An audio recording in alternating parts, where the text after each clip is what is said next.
मैं अपनी खिड़की के पास बैठी थी। धूप मेरे झुर्रियों भरे हैंदों को हल्के से गरमा रही थी। मैं अपने पुराने फोटो एल्बम में चेहरों को ट्रेस कर रही थी।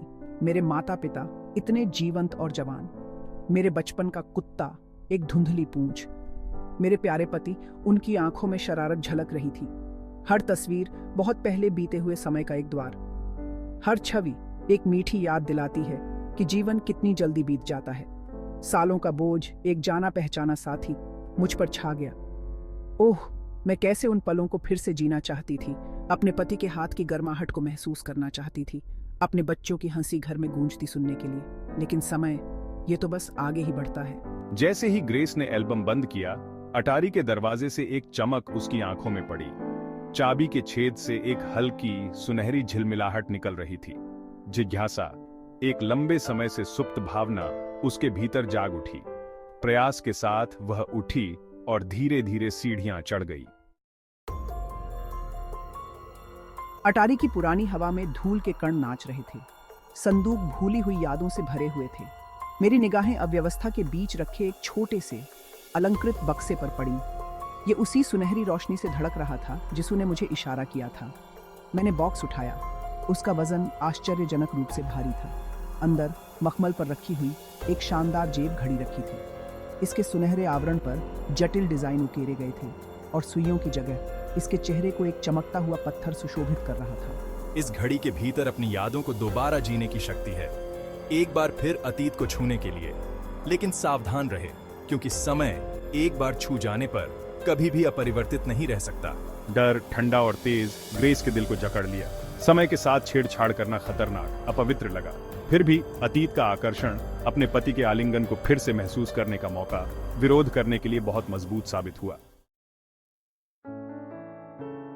घड़ी के ऊपर उंगलियां कांप रही थीं। मैंने अपने जीवन के बारे में सोचा। खुशियां और दुख, जीत और हार। क्या मैं वास्तव में यह सब फिर से जी सकती हूँ, अपरिहार्य परिणाम को जानते हुए? लेकिन फिर मैंने अपने पति के बारे में सोचा। उसकी हंसी मेरे कानों में गूंज रही थी। मुझे वह दिन याद आया जब हम मिले थे, जिस दिन हमारे बच्चे पैदा हुए थे। वह दिन जब हम एक साथ बूढ़े हुए, हमारे हाथ झुर्रियों वाले लेकिन फिर भी आपस में गूंथे हुए थे। और मुझे पता था कि उन पलों को फिर से महसूस करना, यहाँ तक कि एक क्षण के लिए भी, किसी भी जोखिम के लायक होगा। मुझे वापस ले चलो। दुनिया रंगों और संवेदनाओं के एक भंवर में विलीन हो गई। ताजी कटी घास की खुशबू, बच्चों की हंसी की आवाज, गर्मियों के सूरज की गर्मी उसकी त्वचा पर। ग्रेस अब बूढ़ी और कमजोर नहीं थी, बल्कि जवान और जीवंत थी, जो अभी तक जी चुके जीवन की चट्टान पर खड़ी थी। भाग 4, पहला वॉल्ट्स। एक बीते युग के संगीत से हवा गूंज उठी। ग्रेस ने खुद को एक भीड़ भरे बॉलरूम में पाया। इत्र की गंध और प्रत्याशा हवा में भारी थी। कमरे के उस पार उसू ने उसे देखा। उसका पति, जवान और सुंदर, उसकी निगाहें भीड़ को खोज रही थीं। उनकी निगाहें मिली और उसके चेहरे पर एक धीमी मुस्कान फैल गई।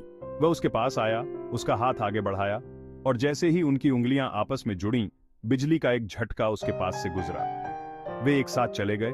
उनके शरीर पूर्ण सामंजस्य में झूम रहे थे, अपने पहले नृत्य के जादू में खोए हुए थे। याद उसके सामने आ गई। हर एहसास उतना ही वास्तविक और जीवंत था जितना उस दिन हुआ था। वह अपनी कमर पर उसके हाथ की गर्माहट, उसके गाल पर उसकी सांसों का हल्का सा स्पर्श महसूस कर सकती थी। वह उसके दिल की धड़कन सुन सकती थी, मजबूत और स्थिर, एक लय जो उसकी अपनी गूंज थी। भाग 5, एक खट्टी मीठी सिम्फनी। घड़ी के जादू के माध्यम से ग्रेस ने अपने जीवन के मील के पत्थर को फिर से जिया। उसू ने अपने नवजात बच्चों को गोद में लेने की असीम खुशी, उन्हें स्नातक होते देखने का खट्टा मीठा गर्व, अपने जीवन के प्यार के साथ बूढ़ा होने की शांत संतुष्टि को महसूस किया। लेकिन गहरे दुहक के क्षण भी थे। उसू ने अपने माता पिता को खोने का दर्द, अपने पति को अलविदा कहने का अंत पीड़ा वाला दुहक फिर से जिया। उसू ने आंसुओं का दर्द, अपने दिल में दर्द, उस खालीपन को महसूस किया जिसने उसे खा जाने की धमकी दी थी।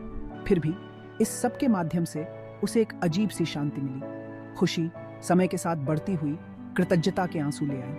दुख, हालांकि अभी भी दर्दनाक था, इस ज्ञान से कम हो गया था कि सबसे अंधेरी रातें भी अंततः सुबह का रास्ता देती हैं। भाग 6, जाने देने का उपहार। जैसे ही घड़ी की धड़कन हुई, उसकी यात्रा के अंत का संकेत देते हुए ग्रेस ने उदासी की भावना महसूस की। वह अतीत की गर्मी को नहीं छोड़ना चाहती थी, उसकी यादों का आराम, लेकिन वह जानती थी कि वह हमेशा के लिए वहां नहीं रह सकती। जैसे ही वह वर्तमान में लौटी, अटारी शांत और स्थिर। उसू ने महसूस किया कि घड़ी ने उसे एक बहुत बड़ा तोहफा दिया है। ईसु ने उसे जीवन की अनमोल नाजुकता की याद दिलाई थी, हर पल को संजोने का महत्व। यीशु ने उसे दिखाया था कि भले ही समय आगे बढ़ता रहे, यादों में अतीत को हमारे भीतर जीवित रखने की शक्ति होती है। भाग 7, स्मृति की स्थायी लौ। ग्रेस ने धीरे से घड़ी को वापस उसके डिब्बे में रख दिया। उसका हृदय कृतज्ञता से भर गया। वह अब समझ गई थी कि यादों का असली जादू अतीत को जीने में नहीं, बल्कि उसे वर्तमान को आकार और समृद्ध बनाने की अनुमति देने में है। वह सीढ़ियों से नीचे उतरी, अब सालों के बोझ से दबी नहीं, बल्कि स्मृति की स्थायी लौ से उठती हुई।